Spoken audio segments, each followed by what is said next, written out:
ഒരു വാഹനത്തിന് സൈഡ് കൊടുക്കുന്നതിനെ ചൊല്ലിയുള്ള തർക്കം, ചെറിയൊരു വാക്കേറ്റം. പക്ഷെ അവിടെ നഷ്ടമായത് ഒരു പൊതുപ്രവർത്തകൻ്റെ ജീവനാണ്. ഒരു നിമിഷത്തെ പ്രകോപനം എത്രയോ കുടുംബങ്ങളെയാണ് കണ്ണീരിലാഴ്ത്തിയത്.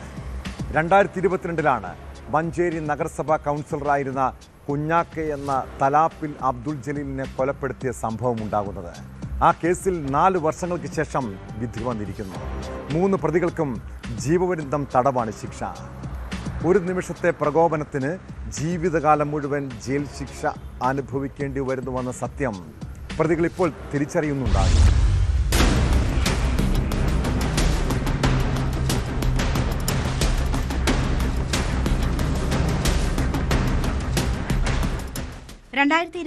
മാർച്ച് 29 രാത്രി 9:30 മഞ്ചേരി കുട്ടിപ്പാറയിൽ വാഹനത്തിന് സൈഡ് നൽകുന്നതുമായി ബന്ധപ്പെട്ട തർക്കമാണ് പ്രശ്നങ്ങളുടെ തുടക്കം.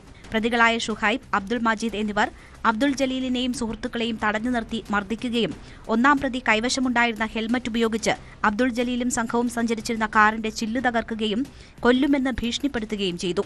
തുടർന്ന് രാത്രി 10 മണിയോടെ കുട്ടിപ്പാറയിലെ കുന്നുമ്മൽ മുഹമ്മദിന്റെ വീടിന് മുന്നിൽ കേടുപാടുകൾ സംഭവിച്ച കാർ പരിശോധിച്ചുകൊണ്ടിരിക്കുകയായിരുന്ന അബ്ദുൾ ജലീലിനെയും സുഹൃത്തുക്കളെയും 3-ാം പ്രതിയായ ഷംസീർ കെ ബൈക്കിലെത്തി നിരീക്ഷിച്ചു.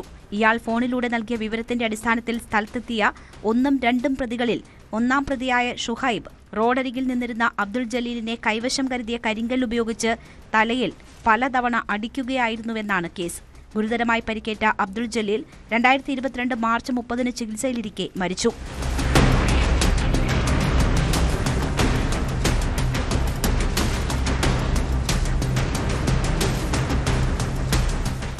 മഞ്ചേരി പോലീസ് രജിസ്റ്റർ ചെയ്ത കേസിൽ പ്രതികളായ ഷുഹൈബ്, അബ്ദുൾ മജീദ്, ഷംസീർ എന്നിവരെയാണ് കോടതി കുറ്റക്കാരെന്ന് കണ്ടെത്തിയത്. 1-ാം പ്രതി ജാമ്യത്തിലിരിക്കെ മുങ്ങിയതിനെ തുടർന്ന് കേസ് വിധി പറയാൻ കഴിയാതെ മാറ്റിവെച്ചിരുന്നു. അന്നത്തെ മഞ്ചേരി പോലീസ് ഇൻസ്പെക്ടറായിരുന്ന സി അലവിയാണ് കേസ് അന്വേഷിച്ച് പ്രതികളെ അറസ്റ്റ് ചെയ്തത്. പ്രോസിക്യൂഷന് വേണ്ടി special public prosecutor advocate KV Sabu ഹാജരായി. കേസിൽ പ്രോസിക്യൂഷൻ 45 സാക്ഷികളെ വിസ്തരിക്കുകയും 98 രേഖകളും 12 തൊണ്ടിമുതലുകളും ഹാജരാക്കുകയും ചെയ്തു. 3 പ്രതികളെയും കുറ്റക്കാരാണെന്ന് കണ്ട് കോടതി പരമാവധി ശിക്ഷ കൊടുത്തിട്ടുണ്ട്. ഈ കേസിൽ ഈ പ്രോസിക്യൂഷന് വേണ്ടിയിട്ട് ഇന്ന് അഡീഷണൽ പ്രോസിക്യൂട്ടറായ ഷെരീഫുണ്ട്, അതുപോലെ മുൻസീഫ് റഹ്മാൻ, ഇവരൊക്കെ രാപ്പകലെ അധ്വാനിച്ചിട്ടാണ് ഈ പ്രോസിക്യൂഷൻ ഇത്രയും. കാരണം ഒരുപാട് അപാകതകൾ ഉണ്ടായിരുന്നു എന്നുള്ളത് സത്യമാണ്. തുടക്കത്തിൽ ഈ പ്രതിഭാഗത്തിന് വാദിക്കാൻ ഒരുപാട് പോയിന്റ്സ് ഉണ്ടായിരുന്നു. അവർ പ്രതികളെ തിരിച്ചറിഞ്ഞിട്ടില്ല, കല്ല് തിരിച്ചറിഞ്ഞിട്ടില്ല, എന്താണ് ആയുധം ഉപയോഗിച്ചതെന്നും തിരിച്ചറിഞ്ഞില്ല. ഒരുപാട് വാദങ്ങൾ, സാങ്കേതിക വാദങ്ങളൊക്കെ ഉന്നയിച്ചിട്ടുണ്ടെങ്കിലും അതെല്ലാം കോടതി തിരസ്കരിച്ച് കോടതി ഈ പരമാവധി ശിക്ഷ അവർക്ക് കൊടുത്തിട്ടുണ്ട്.